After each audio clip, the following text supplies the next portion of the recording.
Les troupes russes ont lancé une attaque massive de missiles contre des infrastructures militaires en Ukraine. Dans l'ouest du pays, selon des informations préliminaires, le bâtiment de l'entreprise Lorta et le nouveau terminal de l'aéroport de Lviv ont été touchés. À Dnepropetrovsk, des missiles russes ont attaqué des entreprises industrielles travaillant pour l'armée ukrainienne. Des ateliers de l'usine de construction de machines du Sud ont été détruits avec certitude.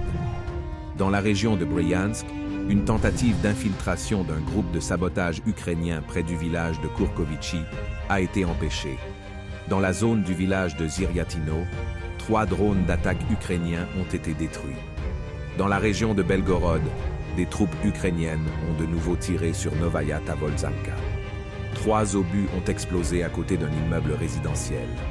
Des éclats d'obus ont blessé 2 personnes. Dans le secteur de Kupiansk, après avoir dégagé les ceintures forestières près d'Olchany, les troupes russes continuent de développer une offensive vers le sud-ouest. Selon certains rapports, des groupes de reconnaissance ont commencé à se battre avec l'ennemi à la périphérie de Petropavlovka. Dans le saillant de Karmazinov, quelques groupes ukrainiens ont tenté en vain de prendre d'assaut les positions russes. Au même moment, au sud, l'ennemi a lancé une attaque près de Torskoï, qui a été repoussée par des unités russes. La bataille intense près d'Urozainoe se poursuit dans le secteur de Vremievski. Les unités russes sont confrontées à la tâche d'empêcher l'ennemi de prendre pied dans la ville et de s'appuyer sur ce succès.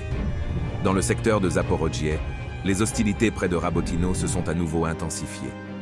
Les troupes ukrainiennes retranchées dans la périphérie nord-est subissent de lourdes pertes, mais continuent de prendre d'assaut le village.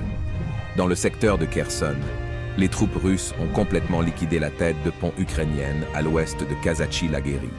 Néanmoins, une activité accrue des unités de sabotage et de l'artillerie ukrainienne continue sur toute la rive.